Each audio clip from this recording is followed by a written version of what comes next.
got a problem, got a problem. Let's go.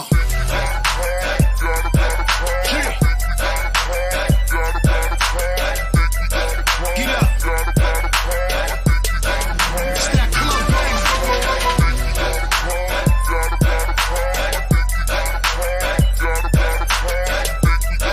You hear that? You can't sit down to that. Okay. Yo, what up, y'all? It's your boy, Shigluch, LOXD Block, Silverback. Hey, yo, right now I need to shout out the ISUPK classes.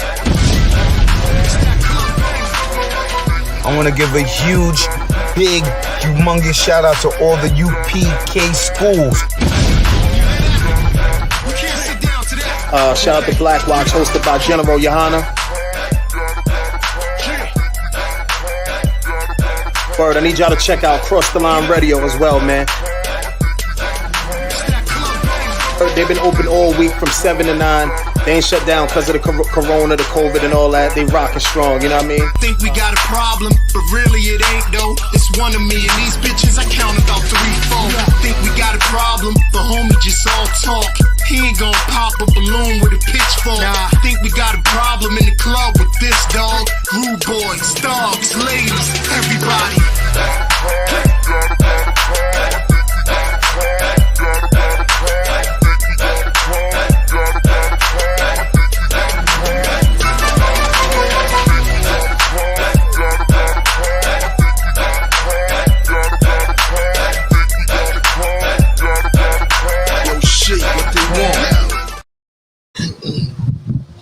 With the Israelite School of Universal Practical Knowledge. We start out in 1 West, 125th Street, Harlem, New York, under Command of General Johanna. This is Thursday Night Scripture Breakdown, hosted by myself, Officer of 5,000 Matazapah, Salakia, y'all.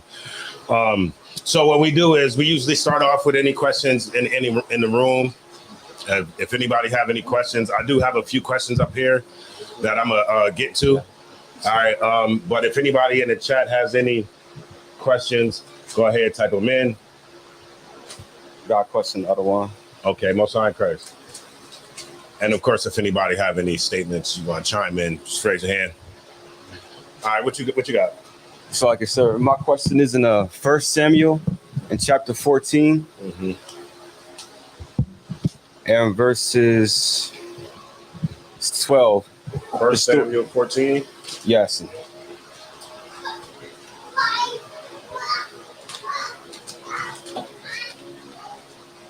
That thermostat is not working tonight. You said 1 Samuel 14. We can start at verse 10, sir. And 10. Give me 1 second. Slack, start at verse 9. And where's your question at? It's my question is, what was the significance of the enemy telling Jonathan to come up unto us and fight? To come to them to fight? Right. Versus I can read the story real quick. Okay. It'll make more sense. So 1 Samuel chapter 14 and verse 9. If they say thus unto us, tarry until we come to you, then we will stand still in our place, and we will not go up unto them. Verse 10. But if they say thus, come up unto us, then we will go up, for the Lord hath delivered them into our hand, and this shall be a sign unto us. So you want to know why he said if they say come up to us? Right. I want to know the significance of it. Like, of coming up to the other person? Like, right. If I'm okay, even in just the strategy of war, I would rather you come to me, right? Because then you can walk into any trap that I set. I'm damn sure don't want to walk into the whatever trap that you set. Right. So it sounds like because I didn't go up, but it sounds like he's saying, but if they say, come up here, then yeah, we're gonna come up there. You know why we gonna come up there? We ain't worried about no traps, and we ain't worried about what's going on, what you got set up, because the Lord is with us. It's kind. You see what I'm saying? If that's, let me see. You said in 10, right? Yes, 9 and 10, sir. Okay, give me 1 second.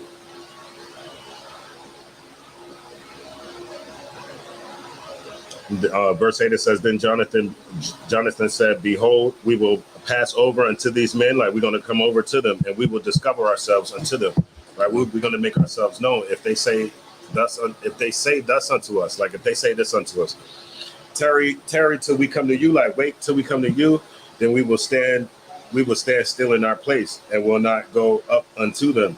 But if they say thus, come up unto us, then we will go up.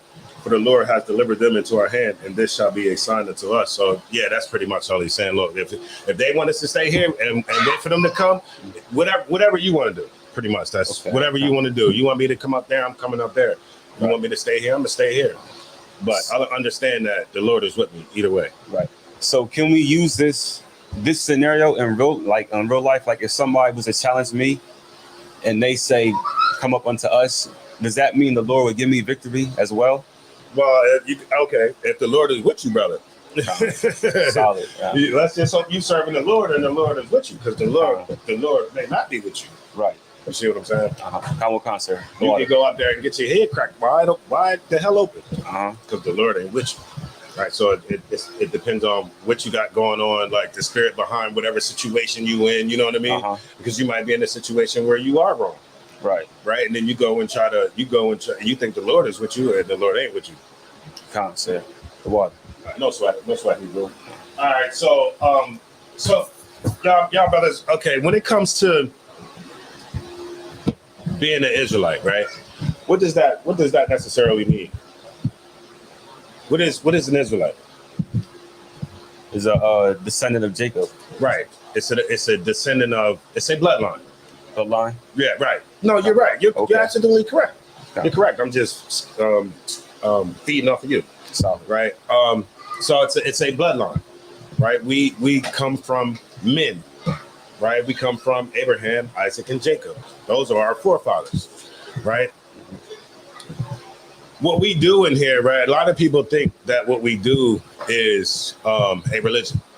Right. Because of Christianity, because of Islam, because of Judaism, because of Pan-African, whatever. And so when you see like what we do and we say, yeah, we the Israelites, it almost seems like we're a religion. But in all actual reality, we are a family that's coming back together. Right. Right. A family that's coming back together, and we know who we are. Why? Because the Bible tells us who we are. Give me Deuteronomy 28, right? And we're going to go to 45. We're going to go to 45. Deuteronomy 28 and 45, right? Common concept.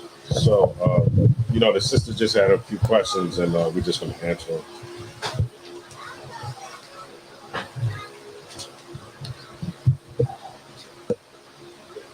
Now, when you read the book of Deuteronomy, the 28th chapter, understand that it starts out, it got gifts and it got curses in the book. When you read, what is it, around 28 and 15, something like that, it says, if you obey the voice of the Lord thy God, I'm going to set you on high above all the nations, and you're going to get this, and this, and this, and this. Right.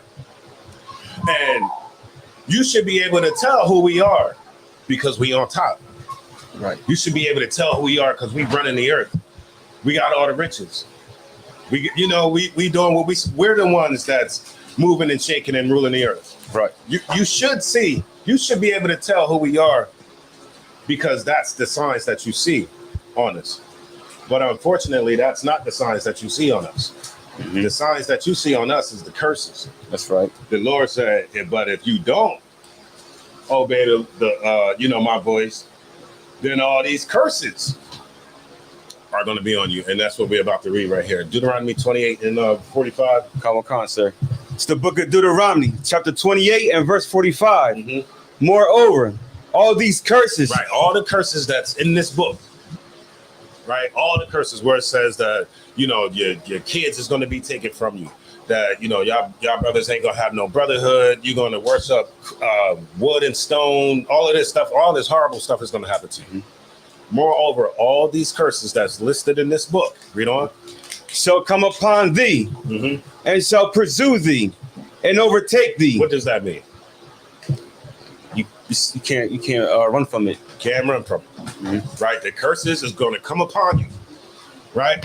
You know how a lot of people think because you leave America, you escaping racism. Right. Like you're going to go to the UK and all of a sudden you're not going to experience racism. Right. You're going to go to Africa. This is a big thing, Kaj. They think they're going to go to Africa. Damn right. You think you're going to go to Africa and ain't going to experience no racism. But that's not the case. That's right. It's not the case, right? The curses are going to come upon you. That's right. Brother, and they're going to pursue. What it say? What it said? Pursue you. Pursue you mean you running and they're chasing you. Hell yeah. Right? Because when a cop is in hot pursuit, he's pursuing you. You ain't trying to be pursued. That's why you're running. Right. But that's what's going on right here. No matter where you at, no matter where you try to run, no matter where you try to hide, they're going to pursue you and overtake you. Right? They're going to pursue you. They're going to find you wherever you at. You might live a nice little cozy life for a while, but then them roaches going to pop up in there. While you're gone, you gonna see some mouses. Did I say mouse? You gonna see some mice. I can't say mouses because we got some English majors in here frying me. But so mice, that you're gonna start to see these curses, right? You're gonna start to see adversity. You're gonna start to see hardship. That's right. All right. Moreover, all these curses shall come upon thee, and shall pursue thee, and overtake thee. Read on. Till thou be destroyed. Till thou be what? Destroyed. That's what black people are in America. Destroyed. The black man in the UK is destroyed. That's Jamaica, right. all these places where you think it's just super black and they live in differently or deliciously or like I said, differently than you. No, they're destroyed in Jamaica. They're destroyed in Haiti. That's right. Destroyed in South America. Destroyed everywhere black and Hispanics and Native Americans are, right? Till thou be destroyed. Read on. Come, sir. Because thou hearkenest not unto the voice of the Lord thy God. Right. This is the kicker. Because we didn't listen. Hearkenest mean listen. Because we didn't choose to listen to the voice of the Lord. What does it mean to listen to the voice of the Lord? No, let me give it to Wayupo. Go ahead, Wayupo. To follow his commandments and listen to the Father. That's right. Obeying the voice of the Lord means to follow the law, statutes, and commandments. Right. Very simple. Follow the law, statutes, and commandments. That is what the church is telling you not to do. That's a religion.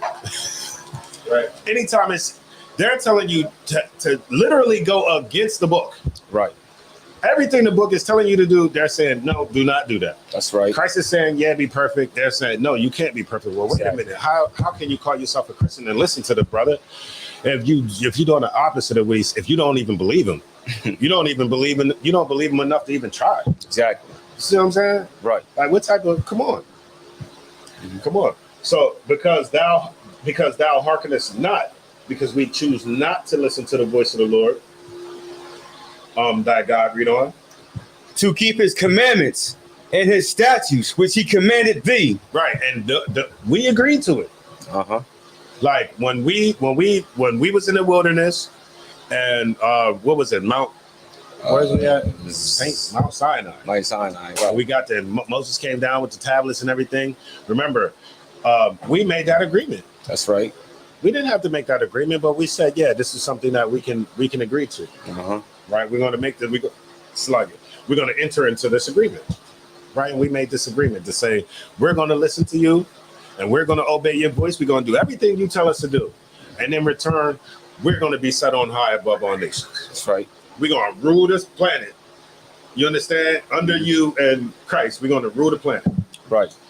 Of course, that didn't happen. It didn't happen. Right. Read on. Come. Verse 46.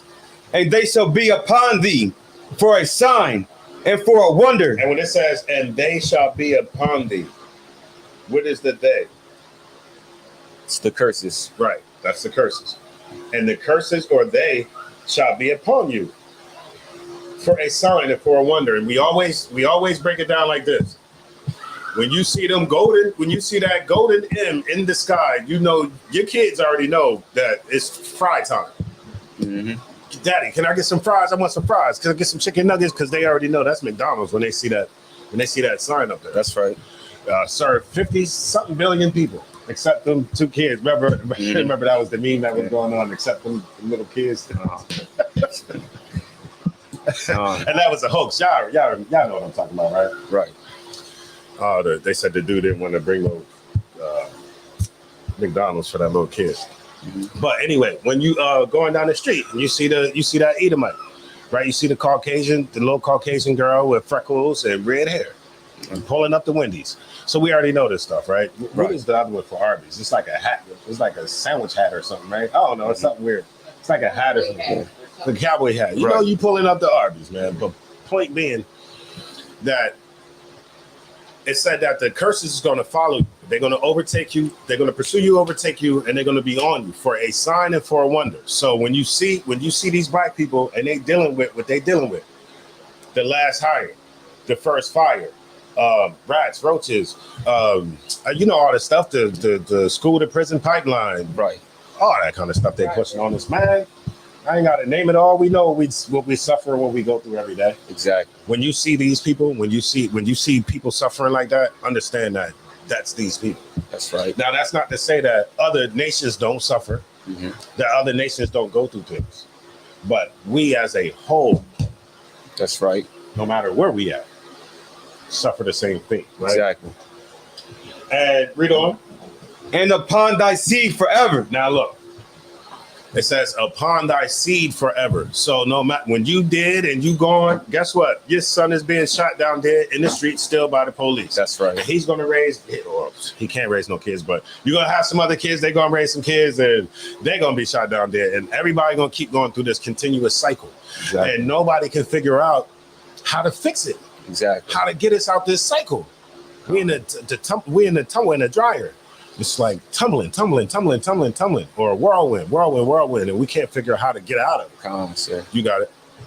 And it's crazy that you say that because I was listening to the radio when I was driving a couple of days ago, and the radio host, he was talking about the cop that shot that kid like 50 times. I forget his name, was like Jalen. It was Jalen something. And he was like, why does this keep happening? Why does this keep happening? And in my mind, you know what I mean, since I know the truth, right? You know what I mean, it's because you serve America, you serve the white man. Yeah, right. I mean, because we don't know any better, right? Why you calling? Give me Hosea 4:6, right? I'm gonna show you why.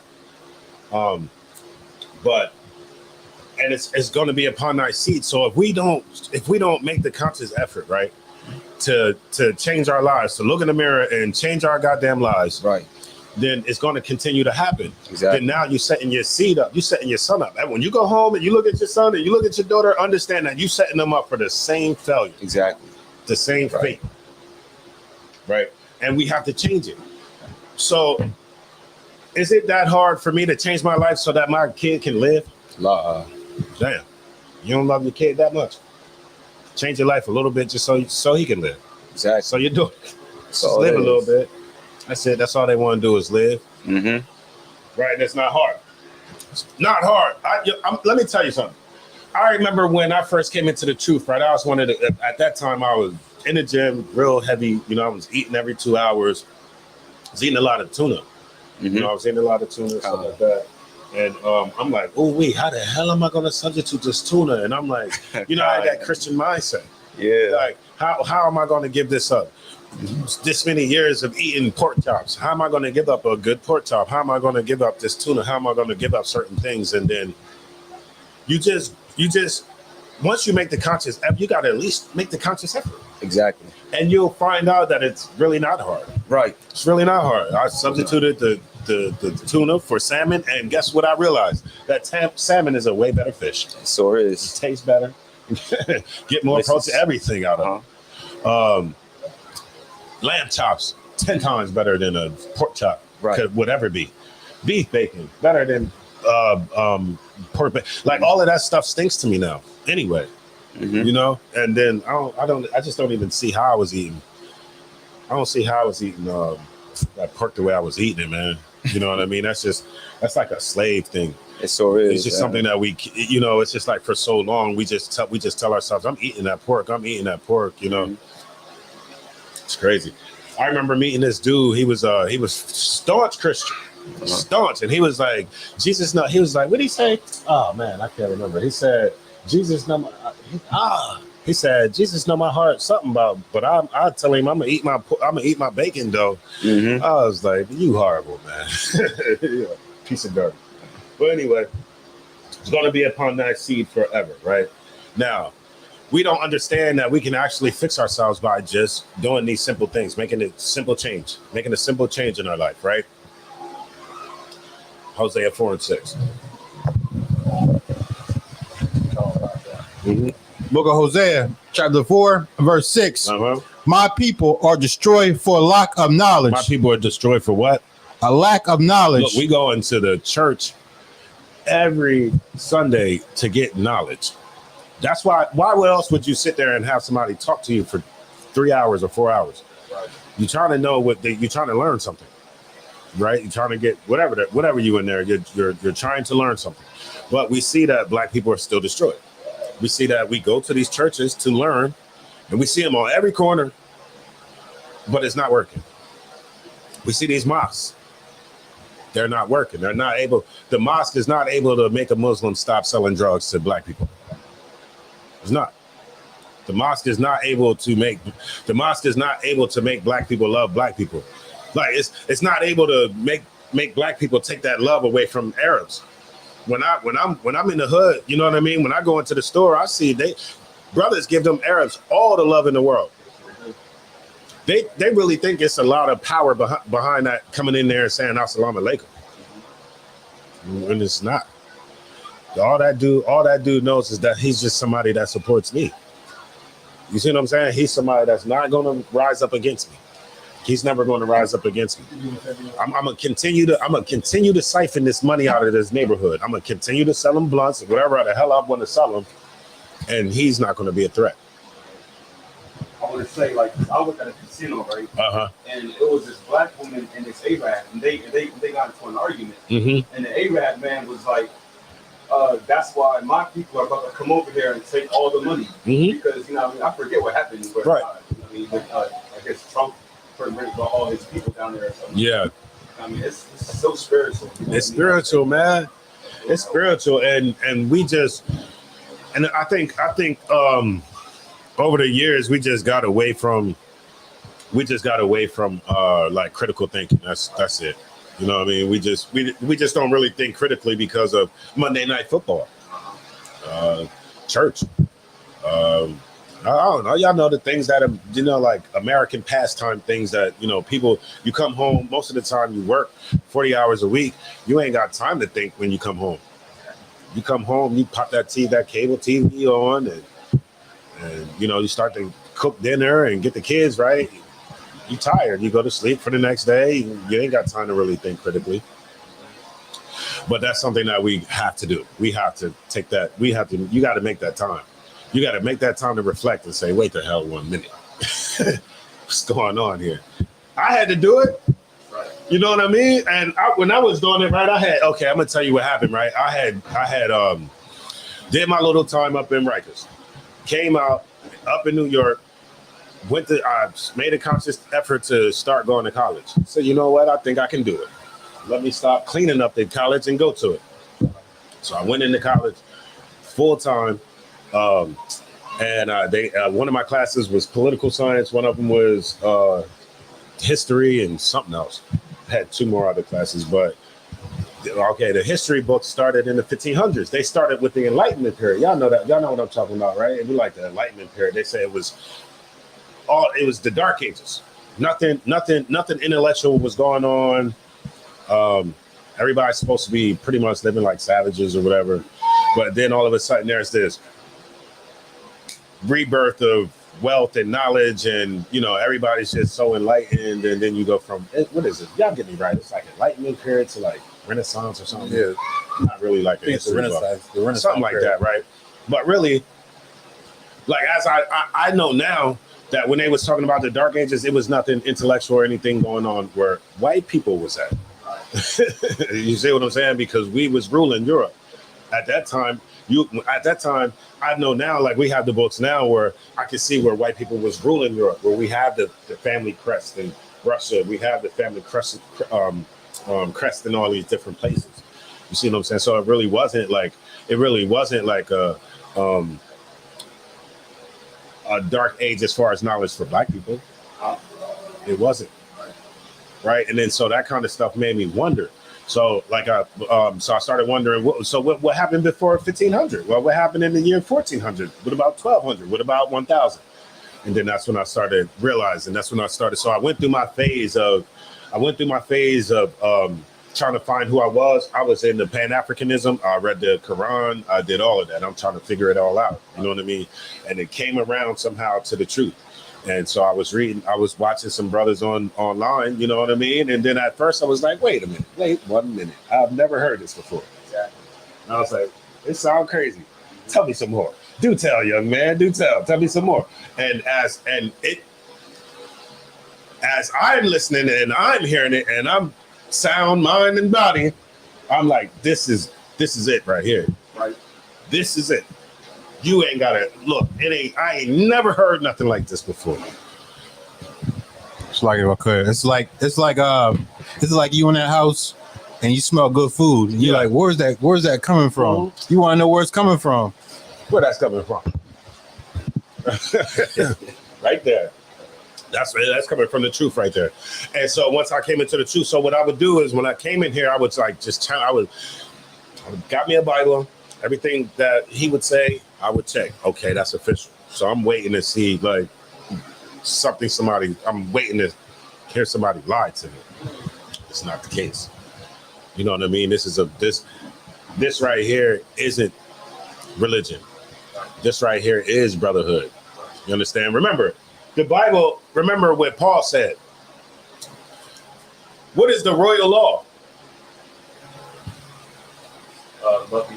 Love your brother. Love God with all your heart and love your brother. That's the royal law, man. Brotherhood. You can sum up the whole Bible in one term, and that's brotherhood. Christ prescribed this. He wanted us to have brotherhood towards one another. You know, at that time when he came on the scene, there was Negroes that it wasn't no different than how today is. Let me tell you something. We think that the times was different because they was walking on rocks or the different type of sandals. They didn't have Jordans. Come on now, it was the same thing. When Christ came on the scene, the Israelites was being oppressed by the Edomites. There was Romans in charge, white people in charge. What's the difference then from 2,000 years ago and right now? The dynamics of right now is still under white people. Still ain't no different. And guess what? You had brothers that wasn't trying to join them, and they was rolling with Christ, and they wasn't trying to join the oppressor. But then you had them Sadducees and Pharisees, right? Then you had the ones that did want to join, right? And they was always trying to come up against Christ, trying to trap him up, trying to ask him questions to trip him up, right? So that what? So that he can get killed and that they won't lose their place with the Romans. Remember, the scriptures say if we continue to allow this to happen, like we're gonna lose our place with the Romans. Come on, man. What we're doing right here is we're building a nation. We're doing what we're supposed to be doing. You know what we're doing? We're doing what everybody else does. Everybody else allowed to love each other. Yeah. The Chinese people allowed to love Chinese people. What the hell? How come they can love each other, but I ain't allowed to love my brothers and sisters? How come Africans can come over here and they can love their people and they can stick together? And let me tell you something. In school, when I go to school, they stick together. Them Africans will stick together. They go to Wawa together. They go to Dunkin' Donuts together. They go to Royal Farms together. They sit right there and like when we complete a quiz or we complete an exam or something like that, and we like, yo, I got this, or yo, these questions was this or that. You know, you chopping it up after the exam. They don't chop it up with us. They don't come over there, hey brother, I do this. They don't do that. There is a difference between us. And if we are the same, there's a freaking disconnect. There's a huge disconnect. We're not the same. They know that. We know that. We're not even the same as far as spirit-wise. They'll call us up there to do like a project or something. We come up there, it's just different how we are and how they are. It's totally different. Two totally different spirits. because we just totally different families, man. We different nations, brother. Salakia. I have a question. Mm-hmm. Do you know how we were supposed to go to the land of Canaan and like drive them out? Mm-hmm. Do you think their ancestors? No. Hold on. We wasn't supposed to drive them out. It wasn't. Nah, not everybody. Because remember, give me. Well, we're gonna finish out this scripture, but 7 and 3, I think it is. Deuteronomy 7 and 3. Salakia. I'll answer you. But to your point, you said we were supposed to drive them out and do. What is the rest of your question? I'm sorry. Like we were supposed to take over their land, Mm-hmm. slowly but surely. Mm-hmm. Do you think their ancestors tell them by the time that they were overcome by the Israelites? You know what? That's a good question. I think so. Because I remember seeing some Hamites or some Africans, right? If y'all don't know, that's the term, the correct biblical term for them, Hamites. And he said we taught who y'all are. And he said we're taught who y'all are. I had a friend, and he used to always call me the daughter of Zion. He was an African, For real? but I never understood it until I came into the truth. Oh, word. He used to always tell me, "You're a daughter of Zion." Uh-huh. Like, and I never understood it. Never understood it, right? I have seen that. I have seen that where Hamites will admit to it. They will. Some of them will say, "We do know. We are taught who you are." Sometimes you may get an honest Arab as well. You may get an Arab who's saved. You know what I mean? But we're not looking for their validation. No, we don't give a goddamn what you tell us. You know what I mean? I'm telling you, you're an Israelite, right? So, all right. So let me finish out with why you call him, and then we're gonna get that for the sister. Why you call him Hosea 4 and 6? Start from the top. Yeah, if you could. Con. Book of Hosea, chapter 4, verse 6. My people are destroyed for lack of knowledge. Right. We're destroyed because we lack knowledge. Right?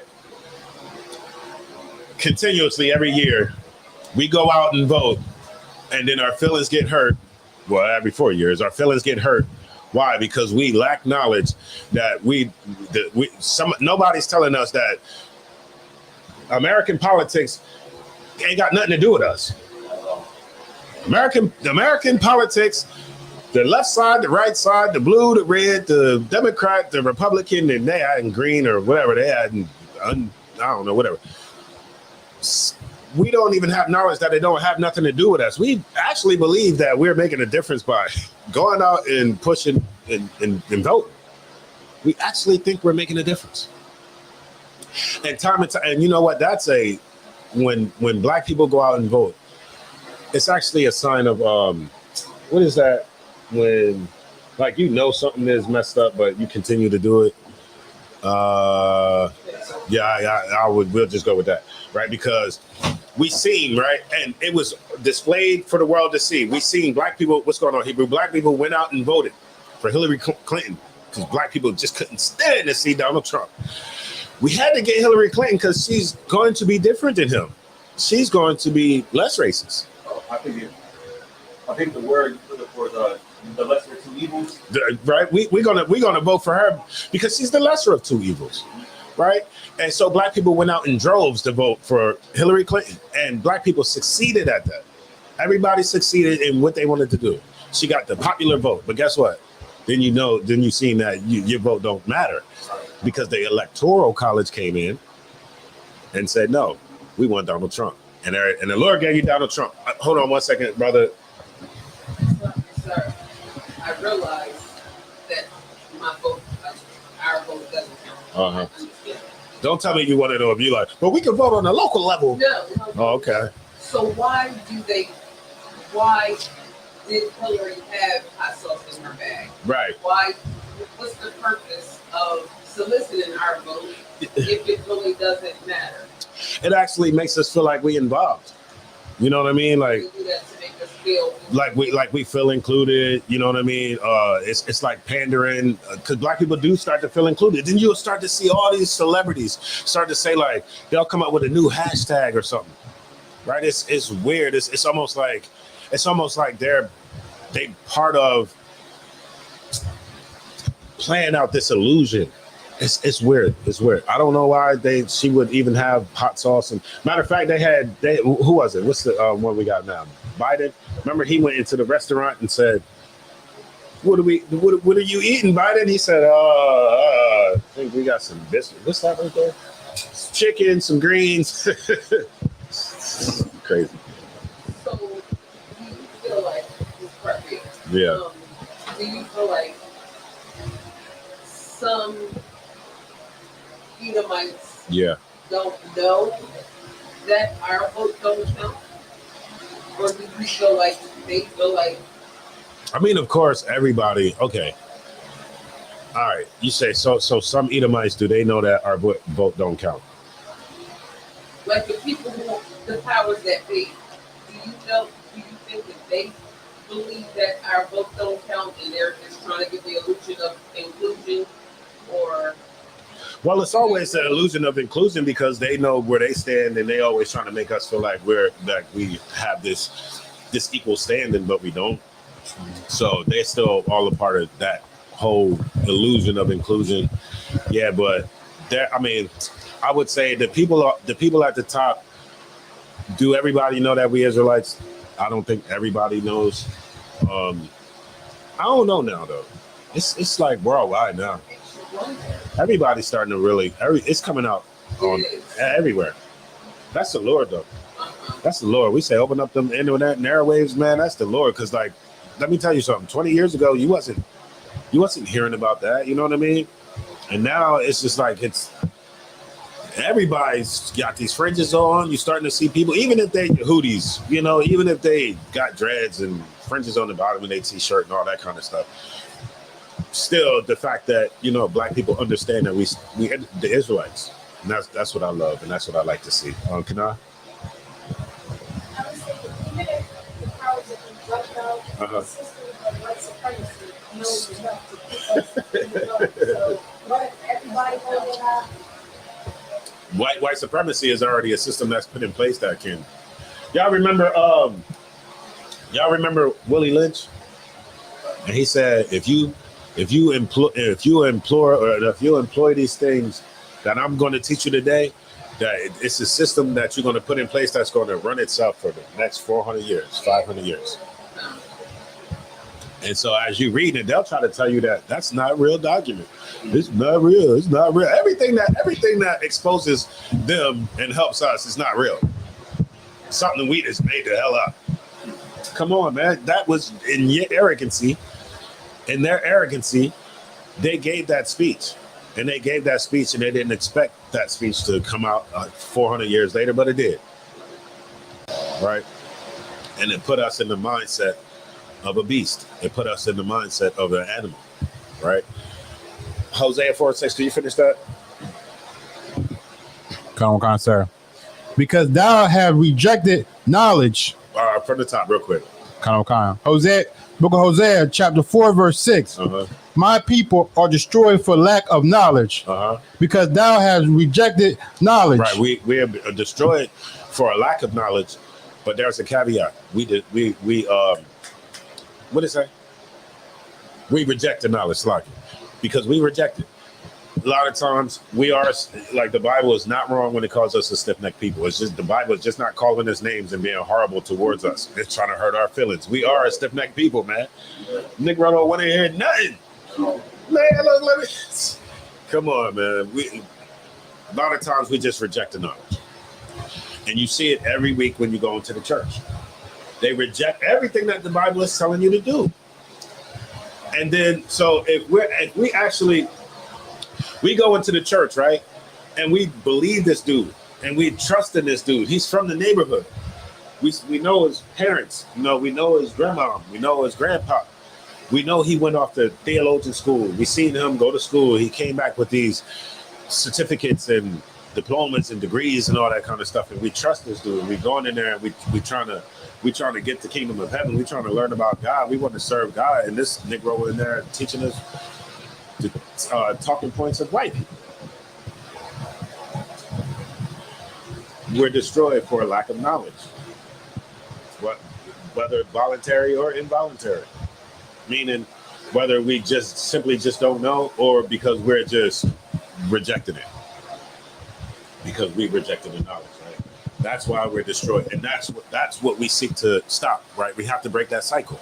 So you can come, you can ask me any question, right? If I don't have the answer to the question, I'm going to get the answer for you. I don't have a problem saying I can't answer everything. I'm not trying to be up here Mediterranean, Brainian, know everything. But I will impart what I do know unto you. So that now we can now we can not be in the dark and we can live in what? The light. And then we can be a light to what?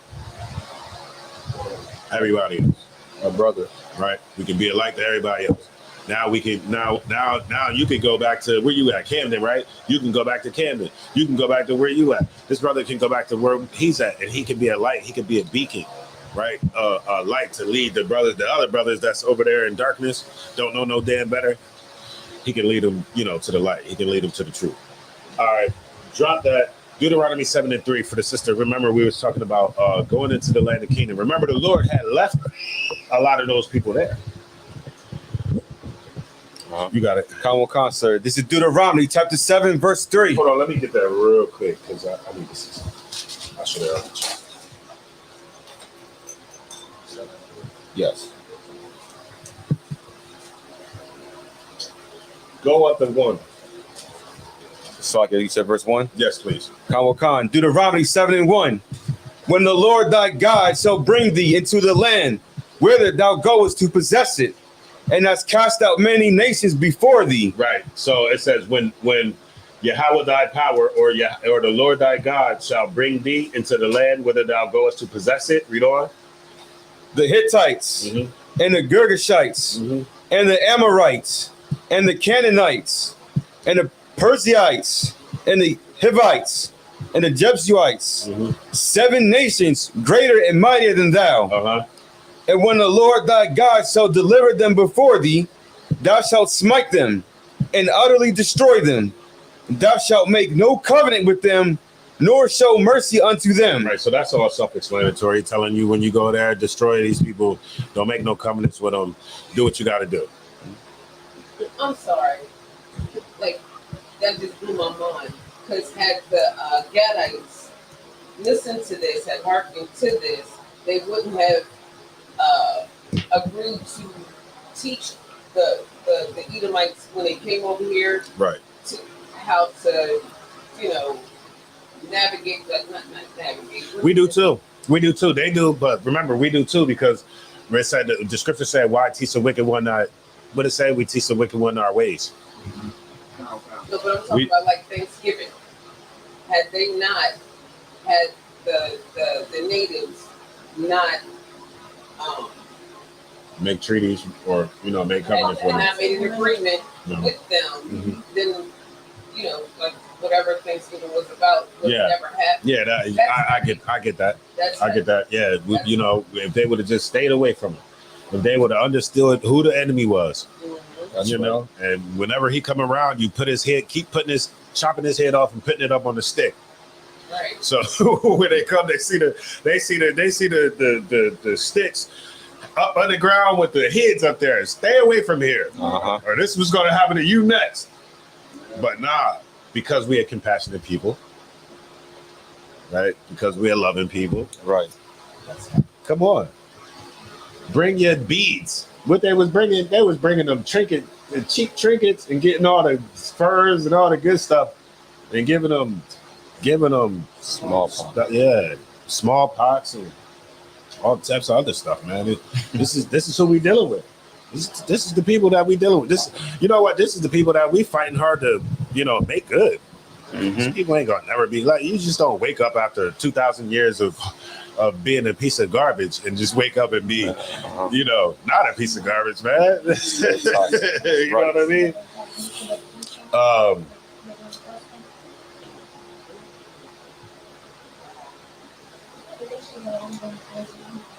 What's that? Y'all know what is that scripture that I wanted? It said that's what I wanted, but not what I wanted. It's still something else that said when the Lord had brought us into the land and he had left those nations, he had destroyed some of them, but left some of them there to prove us. It should be another one where he destroyed some of them, but he still left them there. That's in Exodus. Nah, it's probably farther along. It's probably after Deuteronomy. He left them there, right? Because after we destroyed them, what did he say in verse? So I just said, don't make no covenant with them, nor show mercy to them. Verse 3, neither shalt thou make marriages with them. Thy daughter, our daughters, do not give until his son, nor his daughter shalt thou take unto thy son. Do not let your daughter, your sons take none of these Hamites. Right. Don't let your sons take no Chinese woman. Do not let your son take no white woman.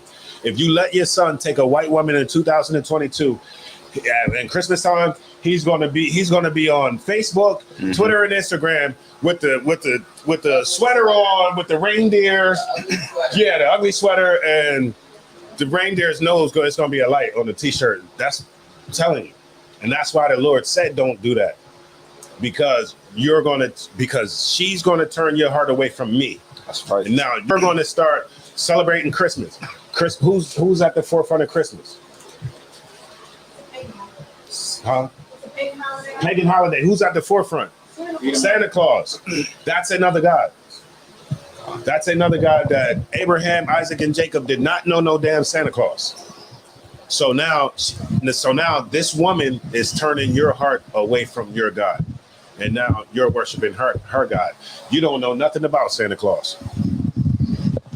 You don't know nothing about no Santa Claus. Santa Claus ain't even Santa Claus. Santa Claus is really what?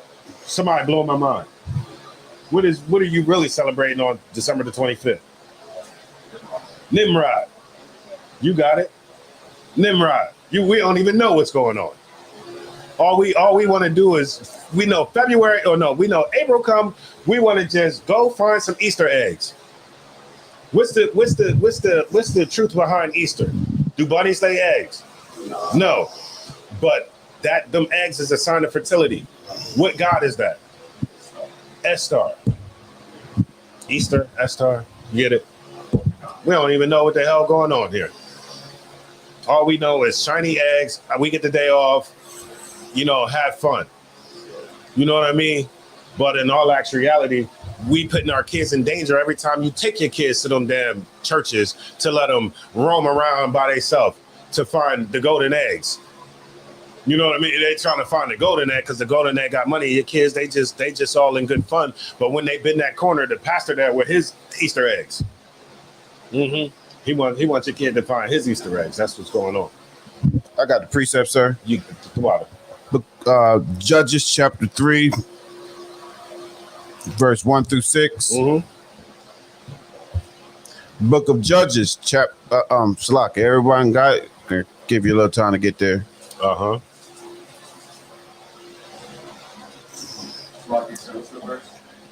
Right on TV screen.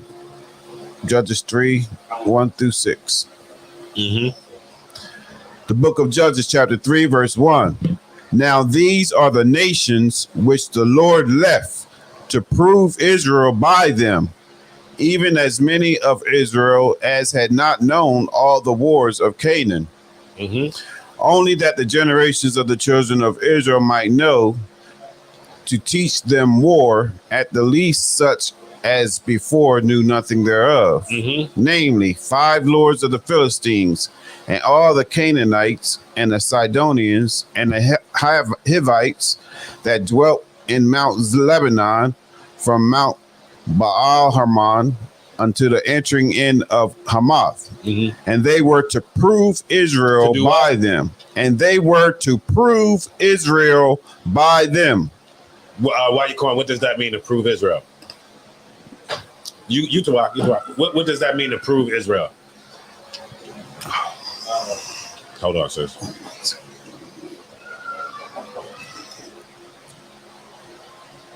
So, we destroyed some people, but he left some of those people there to prove Israel. To prove that Israel is on top. Okay, to prove that Israel is on top. What does the word prove mean? Prove the knowledge that we're the people.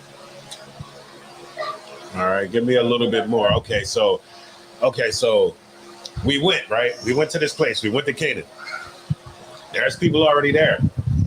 And so this is about to be our land now. Now we go and we start fighting. We start fighting. We start taking over land.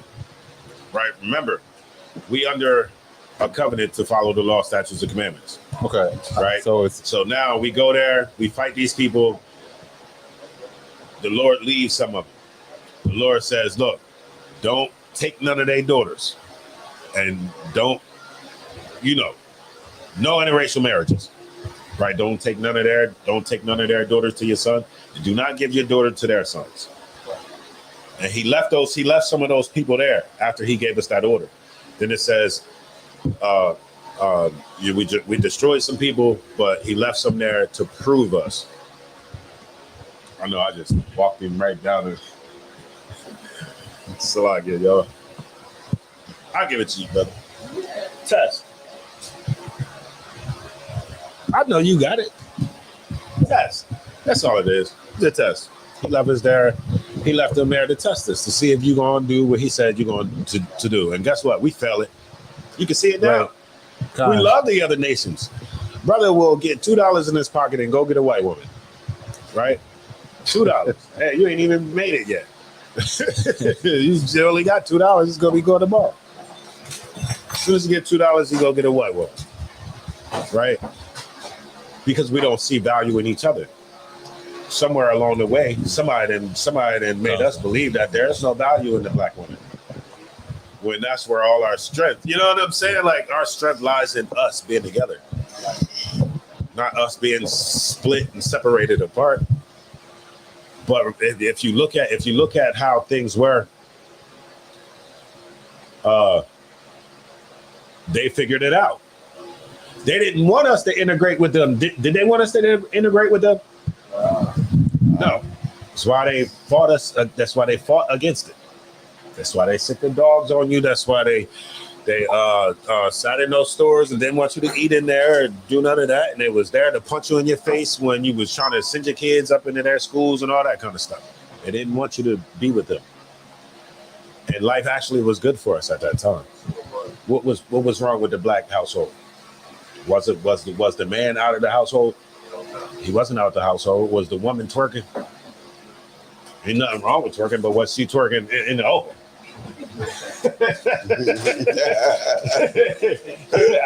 Outside of doing it for a man. Y'all know what I'm talking about. Right. Y'all know what I'm talking about. God. We had these things. We had universities. After integration, how come we haven't even been able to erect a new black university? Right. The only universities we have is the ones from the 1800s or whenever, a long time ago. Integration hurt black people. That's when you start to see the family breakdown. Because now, I got a book up there. Y'all remember? Then they start the welfare programs and all these different programs. In order to get that welfare, the man can't be in the house. Mm-hmm. So now, then I got laws for the man too. I got laws because now he can't be in that house. He's gonna be on the street. Don't want to sell these drugs because I'm not giving him a job, Mataziala. Right. I'm not going to hire him. So now what is he going to do? He's going to sell the drugs that I'm going to give him. I'm going to give him drugs, and he's going to sell these drugs to his people so that he can feed his family. And it's just always been like that. They've just always been destroying us. All the adversity that we've been having been coming from joining them. It's crazy, but we don't see it that way. So when a lot of times we'll say, Martin Luther King Day had come in, we won't be as happy as everybody else. And people be like, how could you say the things that you said? The civil rights movement was a coward movement. That's why I say the things that I say. You see what I'm saying? And let me tell you something. And Martin Luther King knew that he was wrong. He knew that he was wrong, but when he realized that he was wrong, it was too damn late. Right. We all seen that video. Y'all seen that video? I feel like I burned integrated my people into a burning house. Well, damn, it's a good thing that you realize it's way too late, though, brother. And look at the residual effects. Look at us now. We got what we wanted. Now we're around white people. But look at the cost. Look at the cost. Look at all the death and destruction that you see. All of the, everything that we go through. This is the cost of it. All right. What was we reading? Comic-Con. You got it? Comic-Con. Judges, book of Judges, chapter 3, verse 4. And they were to prove Israel by them to know whether they would hearken unto the commandments of the Lord, which he commanded their fathers by the hand of Moses. And the children of Israel dwelt among the Canaanites, Hittites, and Amorites, and Perizzites, and Hivites, and Jebusites. Remember, these were all the same people that the Lord said go to destroy. Remember, we didn't utterly destroy. You see what I'm saying? Because these are the same people that the Lord left. And left a remnant of them for us to still be around them to see if we're going to follow the order. Go ahead. Verse 6. And they took their daughters to be their wives. And we did the opposite of what the Lord told us not to do. Right. Ooh-wee. You see this African, and she's doing the Mapuka dance. What is it? I don't know what they be talking about. She looks stupid, jerking. You know how they dance. They ain't got no swag. That swag ain't like her. Nah. Anyway, they try to put a little, you know what I'm saying, drawing on it. Yeah, you see all of that, and you like, I gotta have it. Instead of looking at a sister like, I gotta have that. You want everything outside of a black woman looks exotic to you, when it ain't nothing more exotic than a black woman. Come on, man. Right. Oh Lord, let me stop. Hold on. Let me not get on the black woman, right? And so he left us around him to prove us, right? Go ahead. And gave their daughters to their sons, right, and served their gods. Right, and we served that. We did the opposite. We did the opposite of what we was told to do, and exactly what the Lord said was going to happen. For they will turn your hearts after other gods, away from me to other gods. That's exactly what happened. Right. Exactly what happened. That's why Paul said,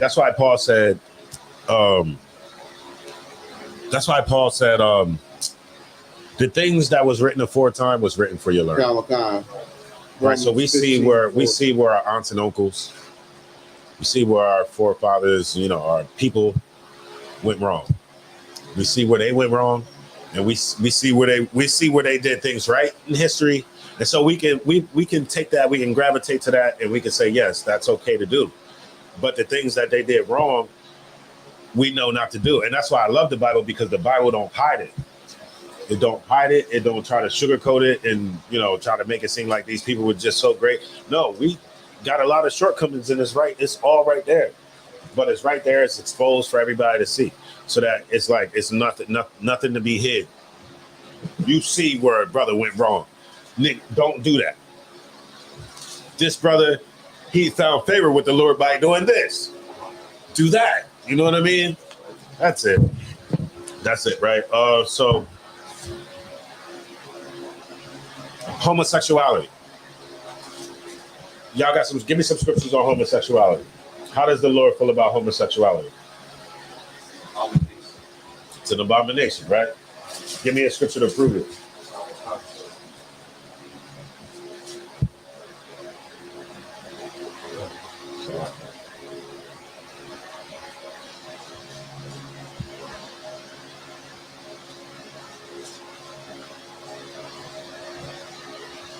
Leviticus chapter 18 and 22. Right. So this is because the sister had a question about homosexuality and Slovakia. Homosexuality, same-sex marriage. Okay. Same-sex marriage. Is that okay? No. It goes against the natural order of everything. Right. In Genesis, what did the Lord say? The Lord told us to be what? Right. How you gonna be fruitful and multiply if you sticking your rod into another man? Just don't even. Matter of fact, I wish I had. You can't.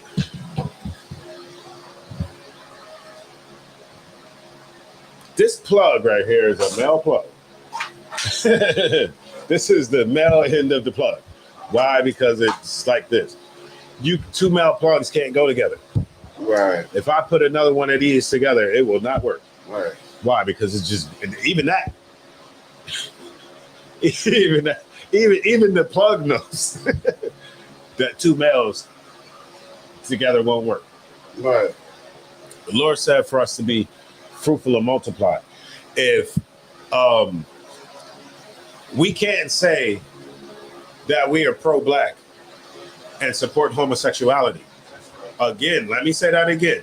You cannot say that you are pro-black and support homosexuality. How can you be pro-black if you're not for procreation of black people? So we just for the people that's here, but after the people that's here die off, that's it? No.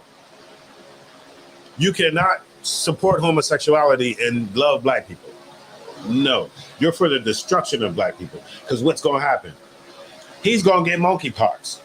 Right. Ain't that what they said? Right. I didn't say that. I don't know what. Man, look, I was watching TV and they said it's a virus that men get having sex with men. He's going to get monkeypox. That's what's going to happen. But more importantly, we love a brother enough to say, brother, that's not the way that's not the way you're supposed to be living. That's not the way that the Lord, the God that we serve is a man of war. You know what I'm saying? And he didn't make the brothers to act like the way brothers act, right? Look, let me tell you something. I'm in school. We got a Wayman. Y'all know Wayman, right? Y'all, what movie was that? Was that y'all know what I'm talking about? Low Down Dirty Shame.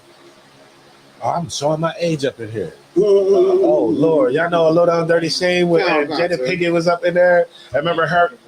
Yeah, Damon Wayans. I remember her roommate was the gay dude. His name was Wayman. Yeah, his name was Wayman. Yeah.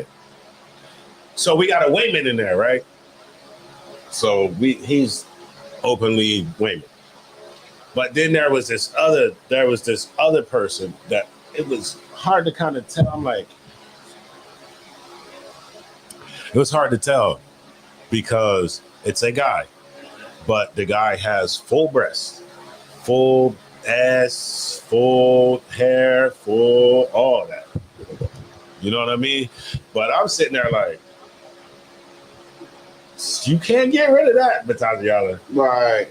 That hair there. That hair was there, and there ain't gonna take it away. Right. You can't cover that up. And so it came out that this dude got a sex change and was showing all the girls in class his new coochie, sloggy, I don't know, vagina. And the girls in the school, and this is what I'm about to say, and you know, of course, the black women in here shouldn't be offended, but black women got to stop entertaining that. Black women got to stop entertaining that. He felt like that was cool because they in there like, oh, that's cute, that's this. That. It was only one girl that said, what the hell is, you know what I mean? It was only one that was like, that said something other than that. But they was all like, you know, trying to make it seem like that shit, that it was like that stuff was cool. No, that's not cool. The Lord did not make any mistakes. Right? The Lord didn't make any mistakes when he made you. He made it very simple too. There's only one, all you got to do is look down and see a rod. Oh, okay. Right.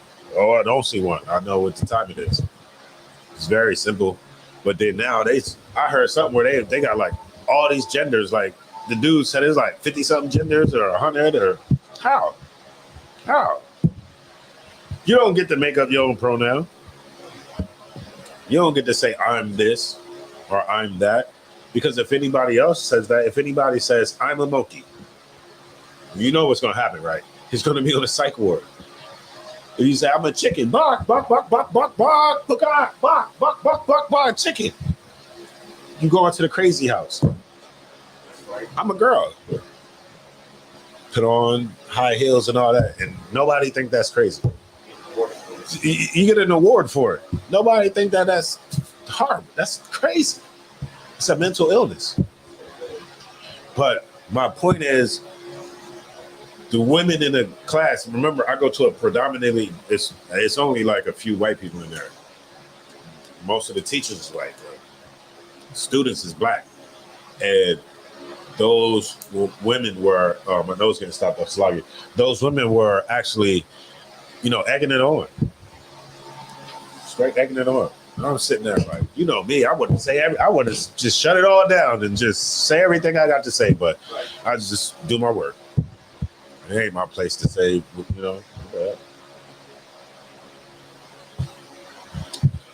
So much so that the dude showed the teacher. No, I'm not playing. He went like this. I was wondering if the teacher knew that he was a dude or not. Everybody should have already known, like, the voice was crazy. You can't hide that. You can't hide that, and you can't hide behind the New York accent. Like, you know what? We know. It's something up right here. Something going on right here. Can't put my finger on it, but I know something going on. You know what I mean? I'm sitting there the whole time like, something is up. And then it came out. And, I guess he must have told one person told two told the rest. We all know now. But homosexuality only decreases the black population in numbers, right? And guess what it does add to? It decreases our number as far as how many new black kids are being born. Right. But it increases the population on how many people it has been that are now being molested. It increases the population on how many people are being turned gay now, because how does the gay population rise? Gay people make more gay people. It's not. I mean, we all know that most of the time, no matter how much a person try to say they was born gay, most of the time it comes from some type of experience that you had, where somebody was taking advantage of you. And a lot of times you don't want to, it's a traumatic situation. We understand. It's something that a lot of people do not want to talk about. A lot of times you don't want to relive it or think about it or anything like that. I understand that's trauma and that's horrible. And that's something that needs to be eradicated in the black community. Right? But just being a homosexual is not the way to go. Right? It's not the way to go. It's not going to help us. And we get punished as a nation. So whether these people over here being homosexuals or these Christians over here eating pork or these people, we all still, we could be in here following all the law, statutes, and commandments. But guess what? Us as a whole, us as a family, us as a nation, us as a bloodline of people are still in poverty. We all still being punished. I seen a hand. Like if I could, what you're saying, like how you go through like drama, like certain like dramatic like situations in your life. Does that create demons that take a hold of you? It can, yes, because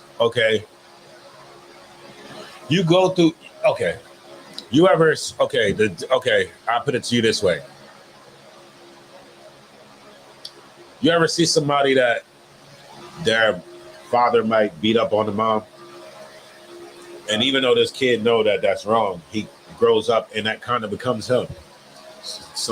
In some cases, he can become that abuser. It's weird. It's weird how that happens, right? You would think that he would stay away from it, but it's something in the psyche that turns him into that. Now that's not for everybody. No, that's not for everybody. As far as everybody doesn't become a predator because somebody preyed on, right? But it does happen a lot. And that's part of that's why the Bible tells us to gather ourselves together, so we can start to fix those types of issues, and we can start to see who's doing it, and we can start, and he can get his issue. Oh, you in here molesting kids? All right. This is what's gonna happen to you. You over here. You doing it? All right. This is what's going. And we can start to get them people out of here. we can start to punish. They can get punished now. Since now we got rid of that. How do we move forward? That's the point of us gathering ourselves together. Not gathering ourselves together with the oppressor. Black Lives Matter is a movement where it gathers you together with the oppressor. How can you gather yourself with the oppressor to go complain and march and talk about the oppressor? That's beyond me. But it does have its homosexual tendency. You already know that Black Lives Matter is not for the straight man. It was all for the upliftment of the homosexual movement. Right. So, people be like, hey, you support Black Lives Matter? No. Hey.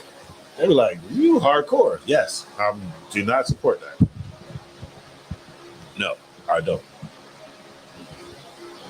And let me tell you, the same people that's supposed to be your friends and marching with you, they ain't wasn't them the same people that was putting them bricks out there, pallets of bricks. That was white people putting them pallets of bricks out there, if I'm not mistaken. Y'all seen that where they was putting bricks and stuff for people to come and throw them into the windows to vandalize? Yeah, they was putting that stuff out there, like staging it there for you to vandalize. Come on, man. Where we at? It was on Leviticus chapter 18 and 22. That was 18 and 22. Was there any more? You had any more on that? We didn't. I don't think we read it yet. Oh, go ahead, Salakia. Oh, Why, come on. If I could, can you see me one time? Come out of here. This is the book of Leviticus, chapter 18 and verse 22. Thou shalt not lie with mankind as with womankind. It is abomination. You cannot lie with a man the same way you lie with a woman. The things that you do with a woman should not be done with a man. That's why you know that Dwayne Wade's son went through some type of something. Yeah. For a young boy to say, I want a man to be with me like he is with a woman. Right. How would you even know what a man does with a woman? Exactly. Unless it was done to you. Well, of course, we got social media. You got pornos and all that kind of stuff now. Mm-hmm. Still, when I popped it, being a young kid, you run across your parents' porno collection. You pop one of them in. I'm not the only one that did this. It ain't make me want to be a woman. Hell nah. You see what women, you see what happens, you see what men do to women. They ain't saying that's what I want to do. No, I knew that my role was to be the one doing this. You know what I mean? Hell but yeah. Whatever. Leviticus. Somebody give me Romans 1 and 26. Common concept. So I got a precept too. You got it? You got a precept? Yeah. What you got? Leviticus 20 and 13. You can read it. Go ahead. Book of Leviticus, chapter 20, verse 13. Mm-hmm. If a man lies, Salaki, if a man also lies with mankind as he lays with a woman, both of them have committed an abomination. Yes, both of y'all. The pitcher and the catcher. Right. The shipper and the receiver. Yes, you both are in trouble. Right? Because you should not be, and this is sis, this is our stance on homosexuality. I got some questions. Sister wrote some questions down. She did what we tell everybody to do. Write your questions down and bring them to class. She's like, well, all right, I'm gonna challenge y'all then. Right. Brought her questions up anyway. All right, that's that we feel this. I don't have my opinion on homosexuality is what the Bible says. What the Bible says about homosexuality. The Bible doesn't condone it. I don't condone it. Right. Also, it's not just the man sleeping with the man. A lot of people think that the Bible only just say, oh, see, it's only talking about man sleeping with mankind. Let's go to the New Testament. Romans 1 and 26. Romans chapter 1 and verse 26. And for this cause, God gave them up unto vile affections. So what? For vile affections. For even their women did change the natural use into that which is against nature. The women have changed what? The natural use. The women, the black woman has changed her natural use to that which is what? Against nature. To that which is against nature.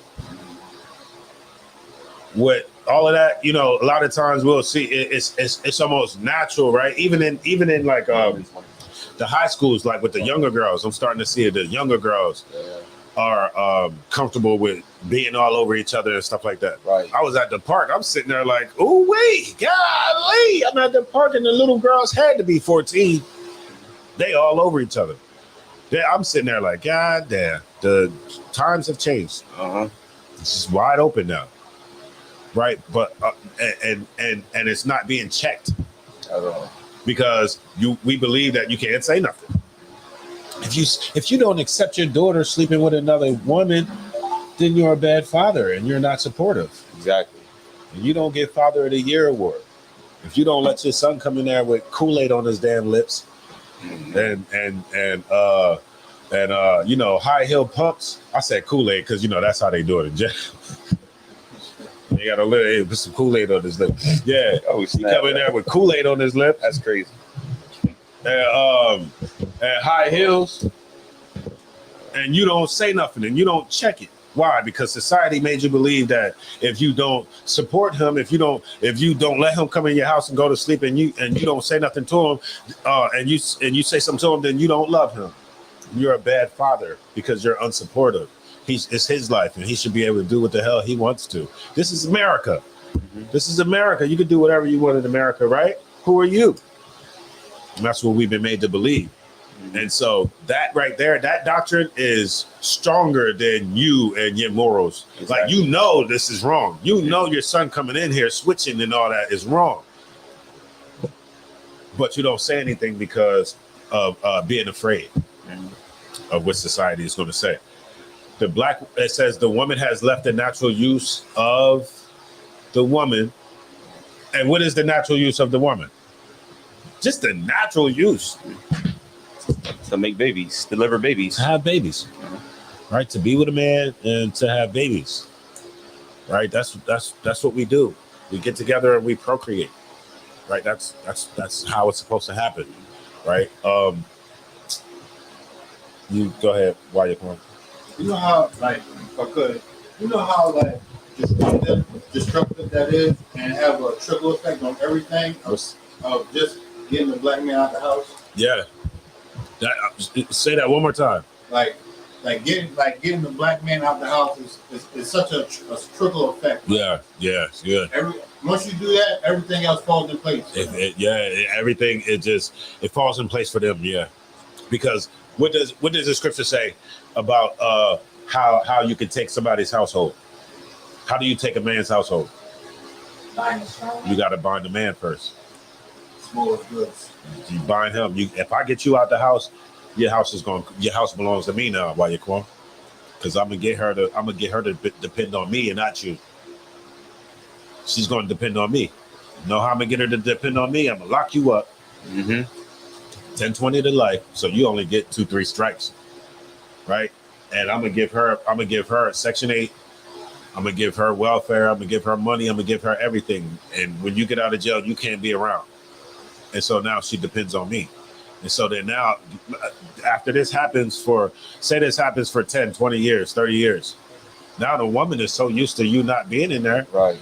You do come around. She like, well, nigga, I don't need you. What you want? What you want? I don't need you. I can take care of this household without you. That's right. This household don't belong to you no more. Her mind is, it just doesn't belong to you no more. It belongs to somebody else now. Right? It's a spiritual thing. Right? Great comment. Any more on that? That was the end of matter of fact, I think I seen Kennard. You had your hand up?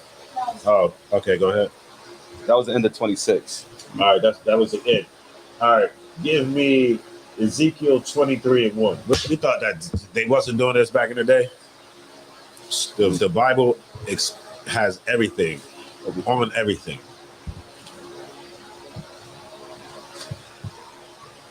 Khan, sir. It's the book of Ezekiel, chapter 23 and verse 1. The word of the Lord came again unto me, saying, Son of man, there were two women, the daughters of one mother, and they committed whoredoms in Egypt. Right, and he's being told about these two women who committed whoredoms in Egypt. Right, go ahead. They committed whoredoms in their youth, and when they was young, this is when they committed them whoredoms. Right, go ahead. There were their breasts pressed, and there they bruised the teats of their virginity. Right, the breast pressed. Y'all know what that means, right? Breast pressed against each other. They're breast pressed. Oh, Khan. Two women together, breast pressed. Yeah. Bruised the teats of the teats is. I'm almost pretty sure. Who got Blue Letter Bible? Somebody got Blue Letter Bible? You can pull that up for me real quick. Nah, I'm almost pretty sure that was breast. That's another word for breast. But again, they were doing this, and it was all. And he's breaking it down. You know that it's not something that's good. Right. Right. It's bad. Right. Somewhere along the way, we've been taught that good is bad and bad is good. Right. And we run it with. You cannot teach black people to be lawless, because we take sin and we make it look good, and we just continue to sin until we just goddamn. Homosexuality in the black community wasn't this crazy. When I was in high school, it was one gay dude in there. I went to Wilmington High. It was one gay dude in there. And guess what? He got his issue every day. He got beat up. Go through school and get beat up. You know? Right. Because it wasn't acceptable. So it wasn't acceptable when I was in school. We was up there speaking in New York. I can't tell you how many little gay kids walked past me. And I'm sitting there like, he can't be no more than 14. He can't be no more than 13. He can't be 15. Switching up and down the street. Horrible, man. Slug it. So we got enough on homosexuality.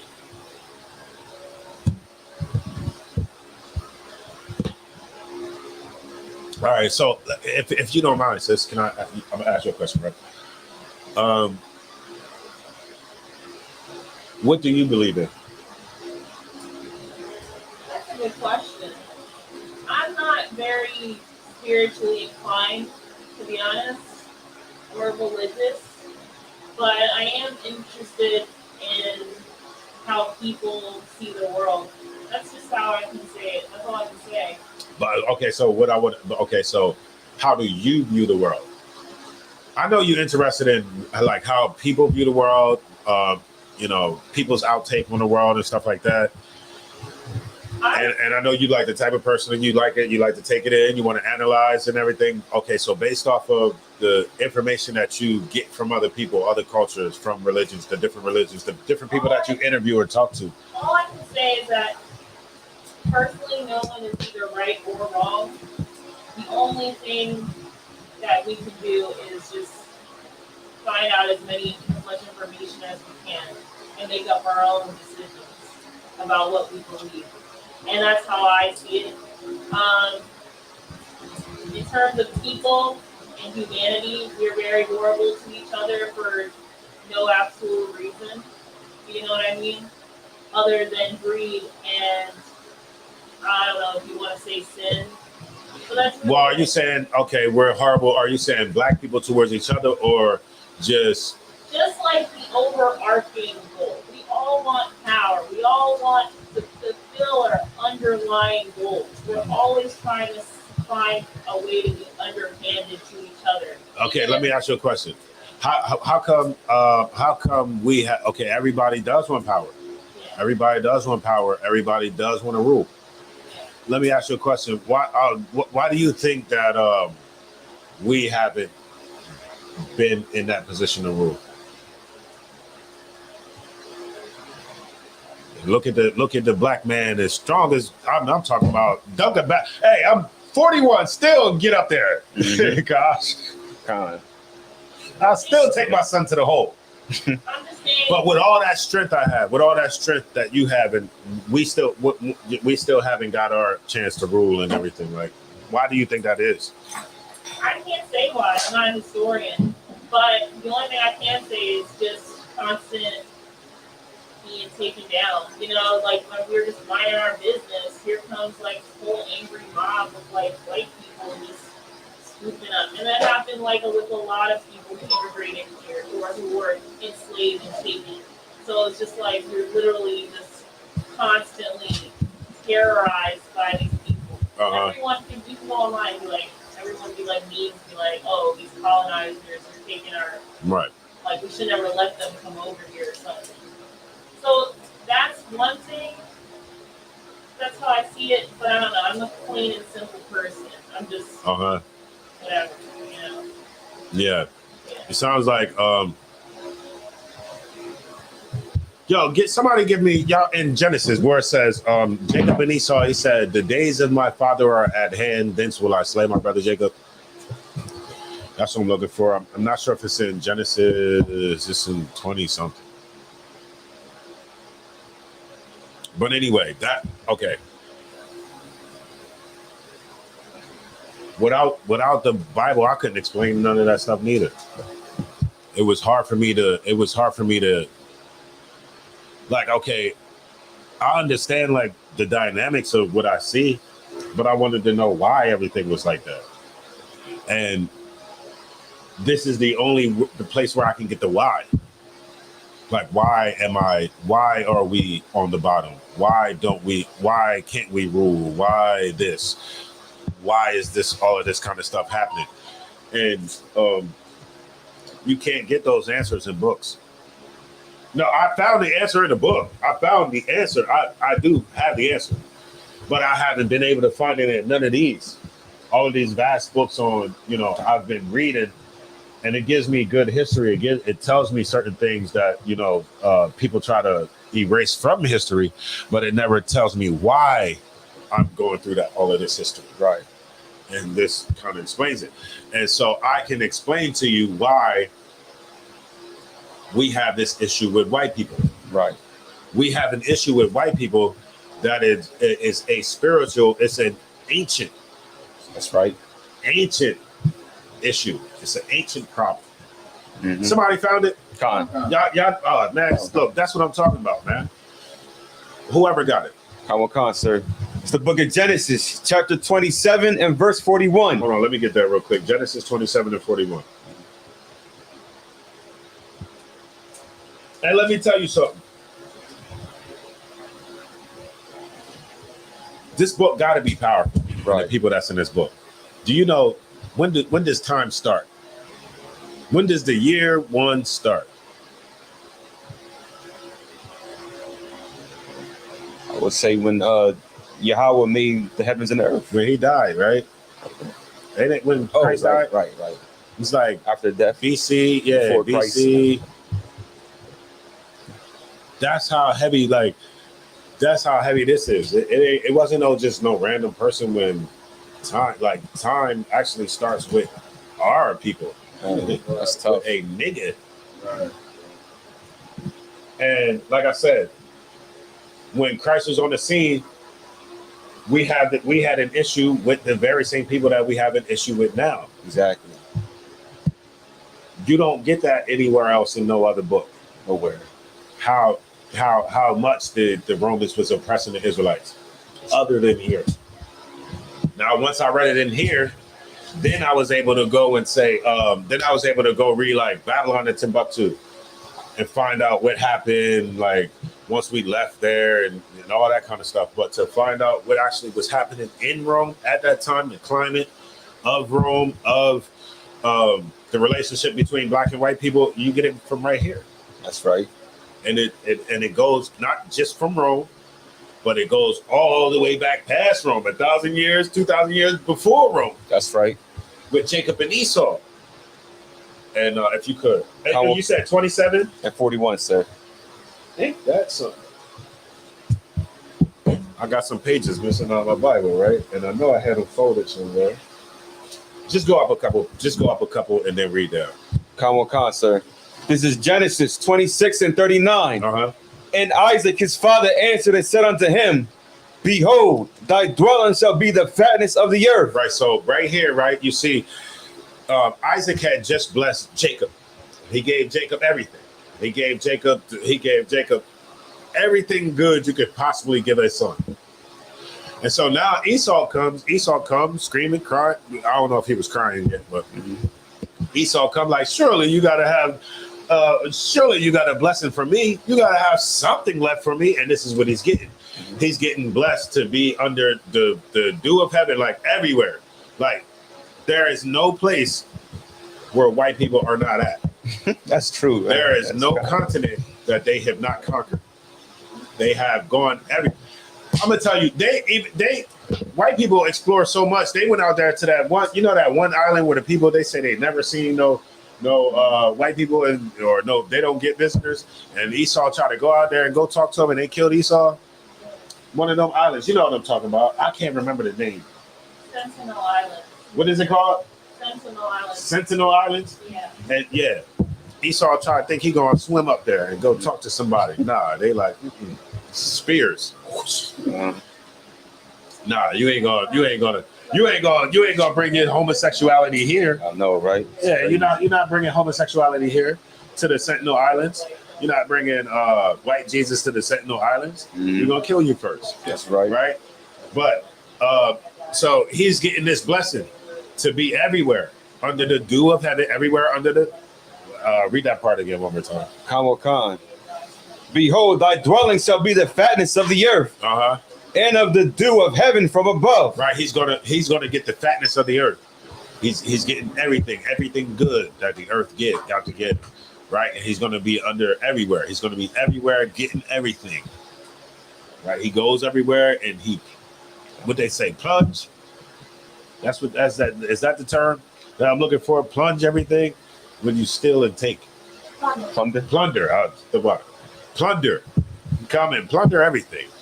Right? Because that was part of his blessing. Go ahead. Verse 40. And by thy sword shalt thou live. And by thy what? Thy sword shalt thou live. This is a blessing being given to white people. And it says, by thy sword thou shalt live. What does that mean? It means he's going to live through violence.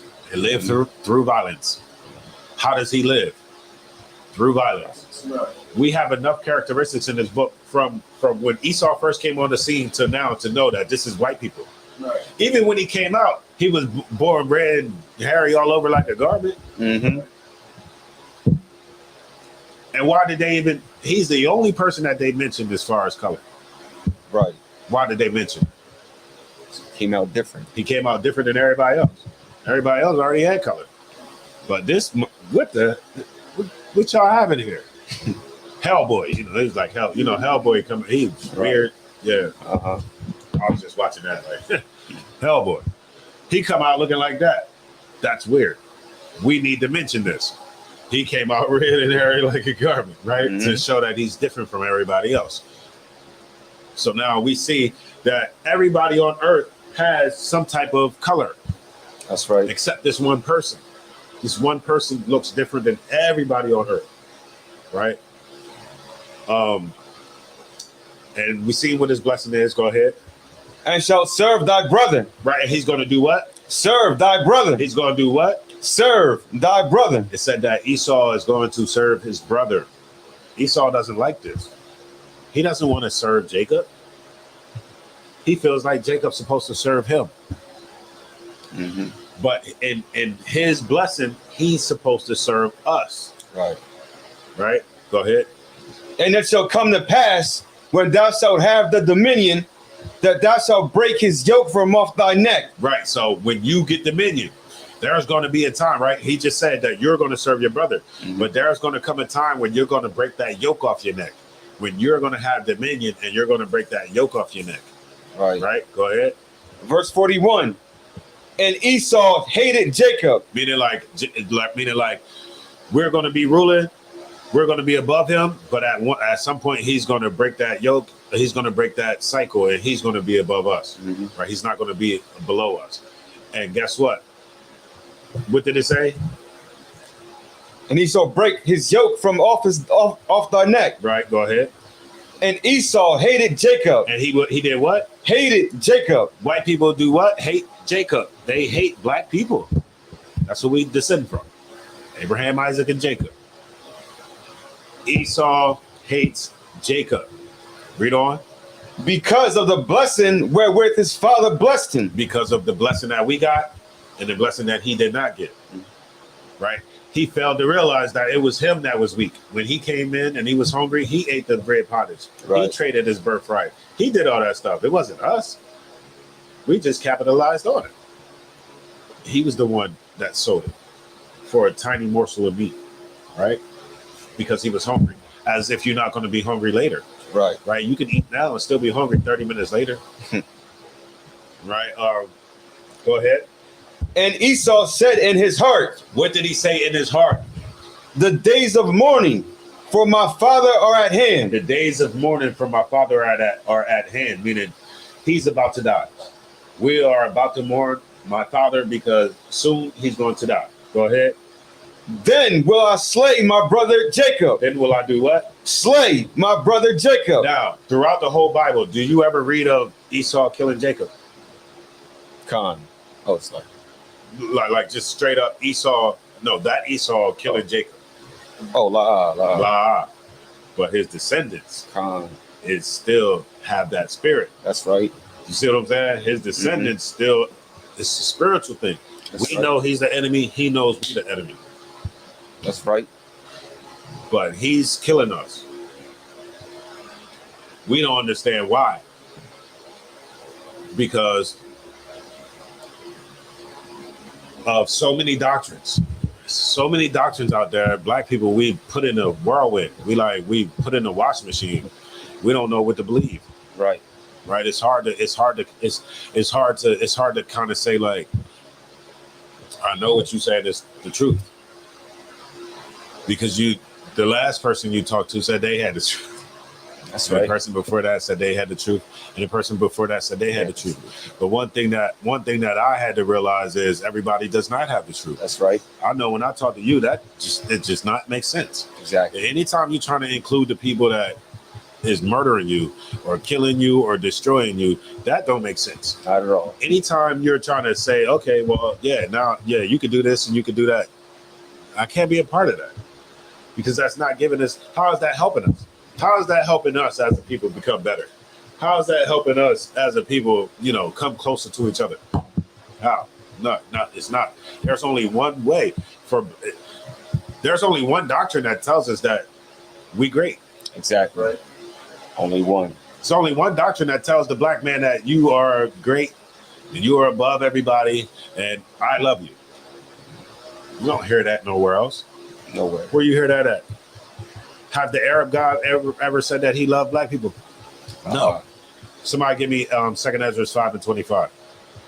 The Arab God don't love black people. The Egyptian God, none of that. This is the only book that tells a black man to forgive his brother. You know what I mean? Not to forgive everybody else, but forgive your brother. But remember what everybody else is doing to you. We're being taught the opposite. We're being taught, I remember, I'll harbor on what you did to me. You step on my Jordans, I might punch you in your mouth 20 years later. Right. But I'll forgive Esau right now. Mm-hmm. I'll forgive him for everything he do right now. Anything he do, I'll forgive him. Matter of fact, he got future forgiveness. It's 5:25. 5:25. Let me tell you about the God that we serve. Uh-huh. Whether people choose to serve this God or not. You better get on board. That's right. Because if you don't get on board now,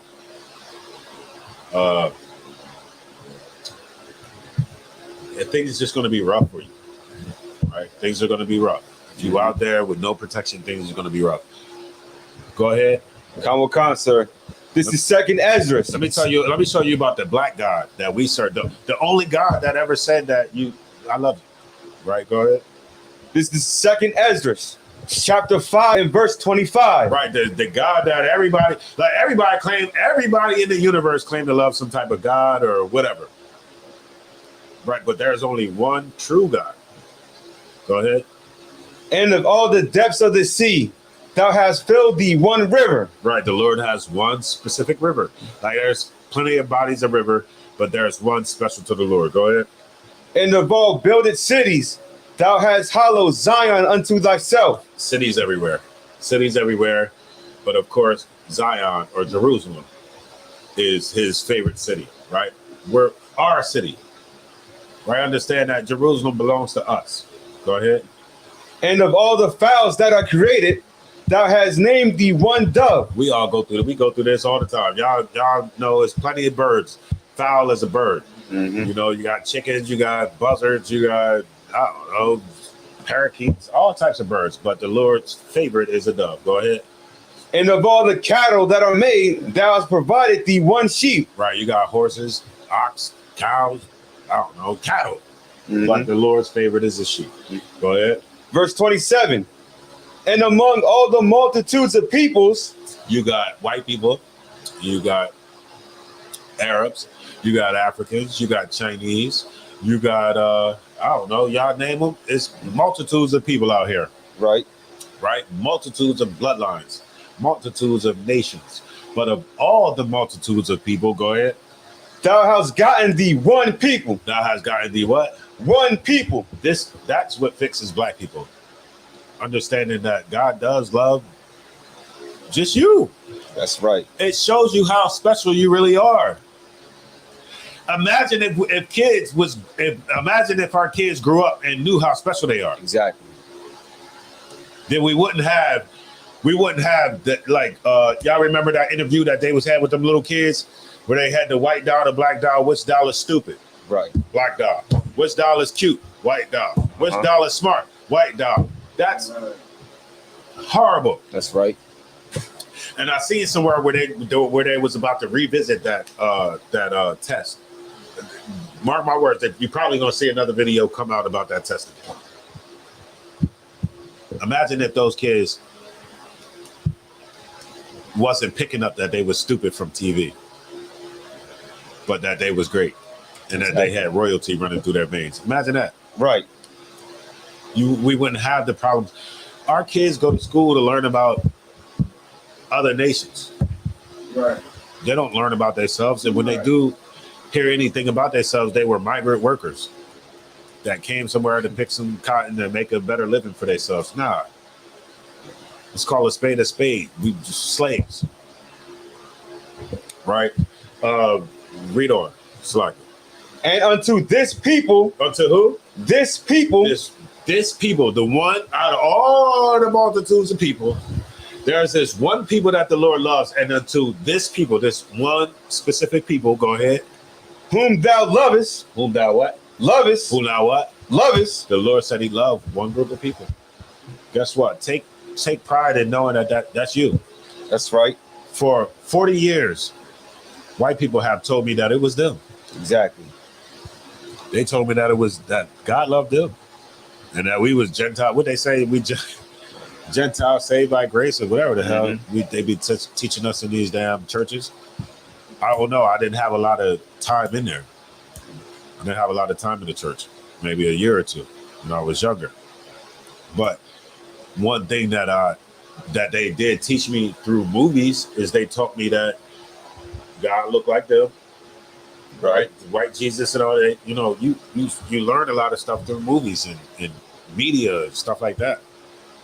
Through your teachers that you have in school, stuff like that. But until this one people, read on. Thou gavest the law. Thou gavest what? A law. A law, right? Go ahead. That is approved of all.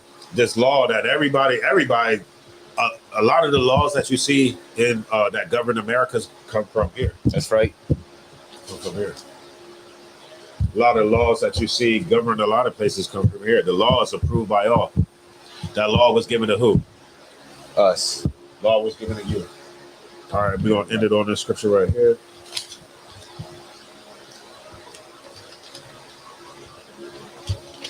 My nose is looking horrible up here.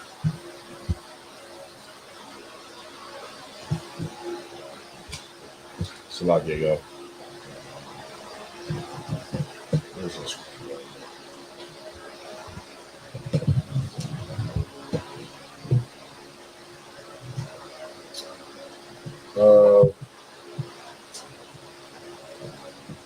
Give me Galatians 5.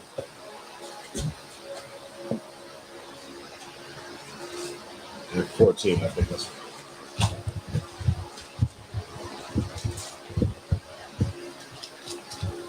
And look, like I'll go to camp and say it's a line being drawn in the sand. It's a line being drawn in the sand. Right? This is 2022. And look, the way we live in, it's not going to continue for another 1,000 years. Right. It's not. This is not the what we're used to and what we accept is not going to be allowed to continue to happen. The Lord is already, you see, the Lord is already like, the more we try to love these people, the more we try to integrate, the more we try to just smooth things over, the Lord always put a monkey wrench in that plan. Always. There's a line being drawn. Uh-huh. Either you're gonna serve the Lord or you're not gonna serve the Lord. It's just as simple as that. Exactly. I gotta give it to you blunt, the way it was given to me. Either you're gonna serve the Lord or you're not. Either you're gonna find ways to not serve the Lord. You're gonna look at all this stuff on the internet and keep you, in confusion, or you're gonna serve the Lord. You're gonna make a conscious decision and say, you know what? All right, now I don't know everything that is being taught to me, but I'm willing to learn. Let me make myself open to what's being taught. What did Christ say about that? When Christ was teaching, and he had the brothers and the sisters on the hill or whatever, right? What did he do? He grabbed that kid to him and he sat the kid on his lap and he said, unless you be like this little kid right here, you ain't getting the kingdom of heaven. What was the significance of that?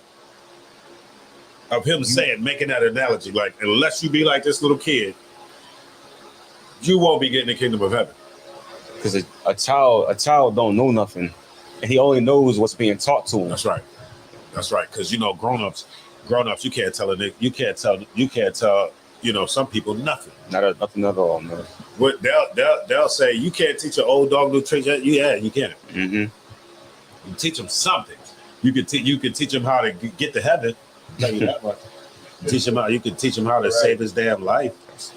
He can be taught something, right? That's what need to be taught. Galatians, what I say, 4 and what? What you call? You said 5 and 14. I said 5 and 14. So like, yeah. Okay, yeah. This is what I want. This is what we gonna go out on. We mentioned this earlier, but we're gonna go out on this one. Come on, sir. This is Galatians 5 and verse 14. For all the law is fulfilled in one word. For all the law is done. Fulfilled means done or to do. It's for all the law is done in this right here, right? Read on.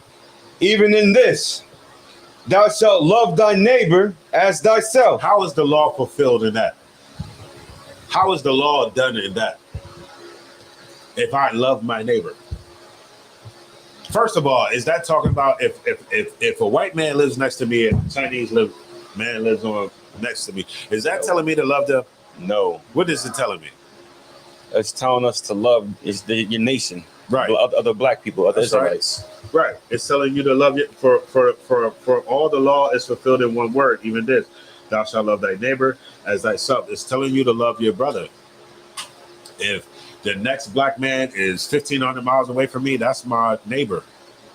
Because when you the precept to this is in Leviticus. It's Leviticus the 19th chapter, where it explains neighbor and brother. Right. In the same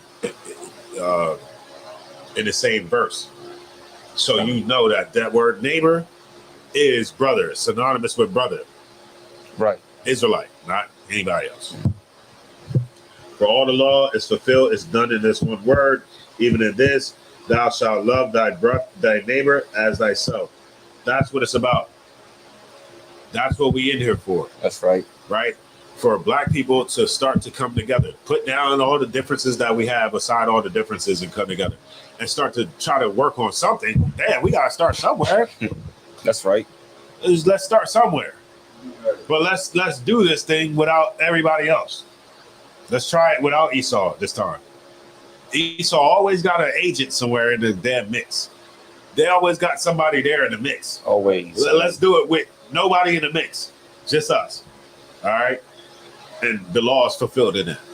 Right. If I love you the way I love myself, the way I love the Lord. And let me tell you, the law is done in that, right? Because if I love you, if I say that I love you, then I'm not going to try to sleep with your wife. Right. I'm not going to try to sell you little drugs. Right. Not going to try to punch you in your mouth for no apparent reason. Or, I'm going to treat you right.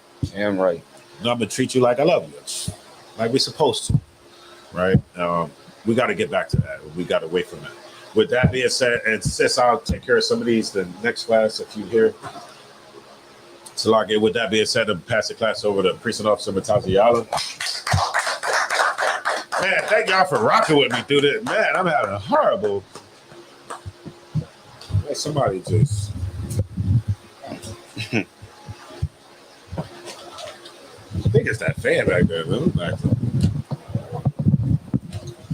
open it up and wipe the place. All right. Akash, if you could get the drone on the brother.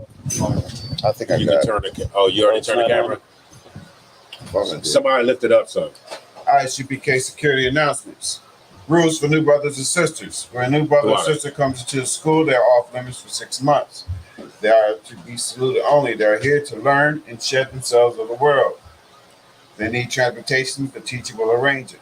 After 6 months, if a brother or sister has an interest in a particular person, they are to seek counsel from the heads. Tithes, which is a commandment. Numbers 18:21, Malachi 3:8-10, means 10th in Hebrew, ma'ashra, 10% of every penny of any increase the Lord gives you. Priest funds, free will offering for the priests. It's not mandatory. It's whatever amount you like to donate. Upcoming holy convocations, we got the memorial blowing of the trumpets, which will be held in Smyrna. That's September 25th. That's on a Sunday. All right. We will be having that high holy day in Smyrna. 202 North DuPont Boulevard in Smyrna. All right. If anyone wants to be a trooper in school, start wearing all black boots, shirt, pants, headband, scarf like these gentlemen. With that being said, men of Israel, Elijah,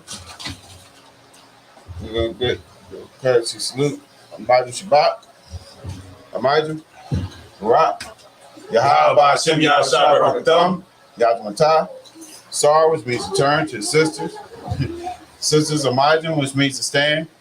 You go, see. Men of Israel. Elijah Shabbat. Elijah. Barak. Yahweh Shema Al-Tham B'Hashem Yahushai. Yahweh Matah. Class dismissed.